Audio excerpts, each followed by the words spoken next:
दोस्तों ये कहानी एक ऐसे लौंडे की है जिसके पास बंदी भी होती है, लेकिन फिर भी इन भाई साहब की डेयरी मिल्क उसे देखकर खड़ी नहीं होती। लेकिन जब ये अपनी मैडम को देखता है तो इसकी चॉकलेट में क्रीम भी लग जाती है। तो चलिए देखते हैं ये मैडम से भटाभट भटाभट भटाभट कर पाता है या नहीं। और अगर आपको फुल शायरी के साथ खुल्लम खुल्ला सीन देखना है तो अभी हमारे टेलीग्राम चैनल पर ज्वाइन हो जाओ, लिंक आपको नीचे डिस्क्रिप्शन बॉक्स में मिल जाएगा। कहानी की शुरुआत क्लास से होती है जहाँ एक मैडम बायोलॉजी पढ़ा रही होती है और यही लड़का चोमू अपनी मैडम को ताड़ के उनका वो वाला हाँ वही वाला फोटो बना रहा होता है कि तभी उसके दोस्त उससे फोटो छीन कर आगे पास करते जाते हैं। पास करते करते वो मैडम के पास पहुंच जाती है, जिसे देखकर मैडम बोलती हैं, अबे कौन बावली जहाट है जिसने मेरी ऐसी ड्राइंग बनाई। और वहीं बेचारा किस्मत हारा चोमू फंस जाता है। यार ऐसी ऐसी मूवी देख के क्लास वाली यादें आ जाती हैं, तुमको नहीं आती क्या? खैर अगले सीन में हम चोमू लोमू घोमू को स्कूल की कैंटीन में देखते हैं जहाँ वो लौंडिया को ताड़े जा रहे थे। तभी लोमू की नजर स्कूल की सबसे आइटम बॉम्ब लड़की पर पड़ती है जो कि अपने खरबूजों के लिए पूरे स्कूल में फेमस है। वहीं लोमू कहता है, मुझे मिल जाए ये खरबूजा, मिंटन से पहले बना दूंगा बब्बू घोसा।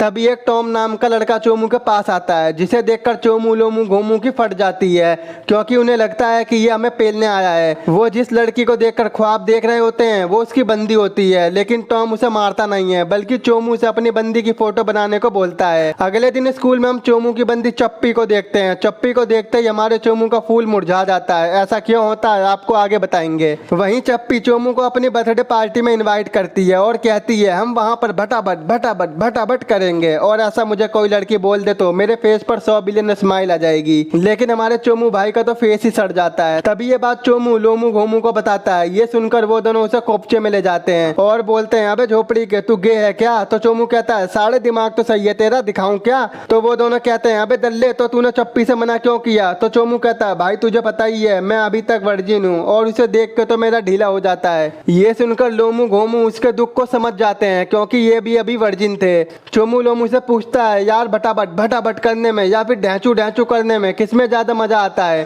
तो लोमू कहता है, मुझे क्या पता, बट मैंने किताब में पढ़ा था कि भटाभट भटाभट करने में ज्यादा मजा आता है। रात को घर पहुंचते ही चोमू को भूख लग जाती है, पर वहीं उसका ढैंचू ढैंचू करने का भी मन करता है।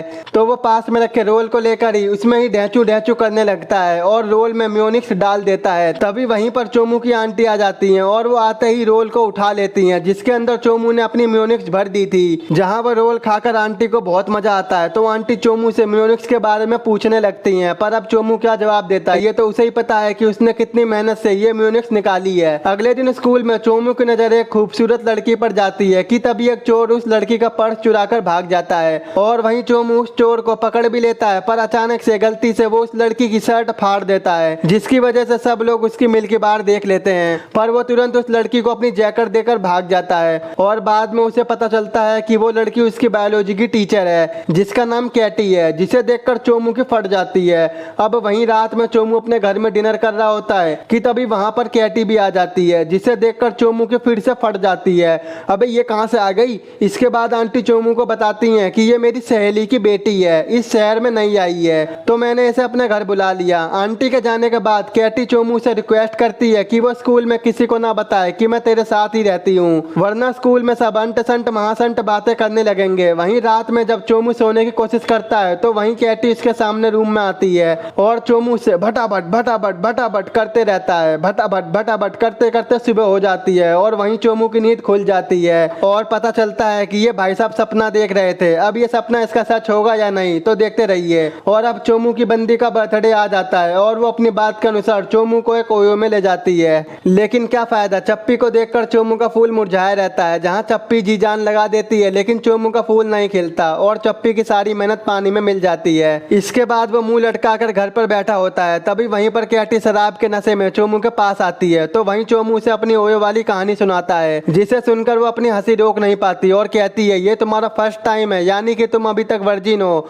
और वो उसे वर्जिन वर्जिन कहकर चिढ़ाने लगती है। एक दिन लोमू चोमू घोमू क्लास में बैठे होते हैं, वहीं पर टॉम आता है और चोमू से कैट की फोटो बनाने को बोलता है। ये देखकर चोमू की फट जाती है और वो कहता है कि आज नहीं कभी और बना दूंगा क्योंकि आज मेरे हाथ कांप रहे हैं। तो टॉम कहता है, भाई ढैंचू ढैंचू करना कम कर दे और आज रात तक मुझे फोटो मिल जानी चाहिए। चोमू बेचारा एक अजीब सी उलझन में फंस जाता है। वो जिससे प्यार करता है उसे देखकर तो उसका हमेशा मुरझाया रहता है और जिससे वो प्यार नहीं करता उसे देखकर उसका फूल खिला रहता है। वहीं कैटी भी बहुत परेशान थी क्योंकि वो जिससे प्यार प्यार करती थी उसका चक्कर किसी और के साथ चल रहा होता है और ये बात भी उसे पता होती है। अगले दिन टॉम कैटी की फोटो को क्लास में सबको दिखा देता है और वो पास करते करते कैटी के पास पहुंचा देते हैं। लेकिन आज उसका मूड अच्छा होता है, इसीलिए वो उसे सजा के बदले उसकी तारीफ करती है। रात में मैडम और स्टूडेंट प्यार भरा डिनर कर रहे होते हैं कि तभी लोमू और गोमू वहां पर आ जाते हैं और उन्हें पता लग जाता है कि मैडम चोमू के साथ इसी घर में रह रही हैं। इस बात से उन दोनों को मिर्ची लगने लगती है क्योंकि चोमू के पास बंदी भी होती है और मस्त मैडम भी।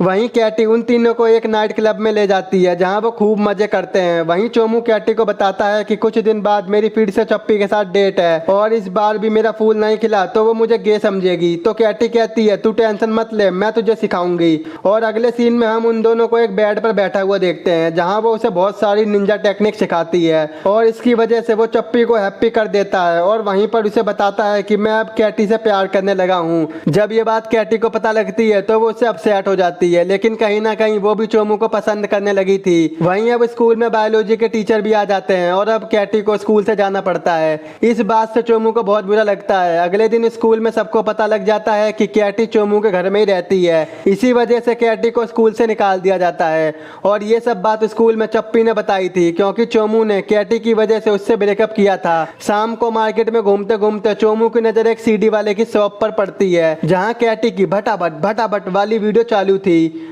उस वीडियो में कैटी अपने बीएफ के साथ लगी हुई थी जिसे उसके बीएफ ने इंटरनेट पर डाल दिया था, जिसे देखकर चोमू को बहुत गुस्सा आता है। वहीं चोमू कैटी को ढूंढता हुआ घर पर आता है, वहां भी कैटी का कुछ अता पता नहीं होता और उस वीडियो के बारे में अब आंटी को भी पता लग गया था। कई दिन बीत जाते हैं लेकिन कैटी का कोई अता पता नहीं होता। एक रात चोमू सैड होकर बैठा होता है तो तभी वहां पर कैटी आ जाती है जो उसे गुड बाय बोलना आई थी क्योंकि वो अब इस शहर को छोड़कर जा रही होती है। ये सुनकर चोमू रोने लगता है। वहीं कैटी उसे चुप कराती है और उसके साथ भटाभट भटाभट भटाभट करती है। जब सुबह चोमू उठता है तो वो देखता है कि कैटी यहाँ से जा चुकी है। अब इस बात को 2-3 साल बीत जाते हैं और चोमू अपनी लाइफ में बहुत आगे बढ़ जाता है। उसने शादी भी कर ली थी लेकिन फिर भी वो कहीं ना कहीं अभी भी कैटी के साथ ही रहना चाहता था। और यहीं पर इस मूवी का एंड हो जाता है।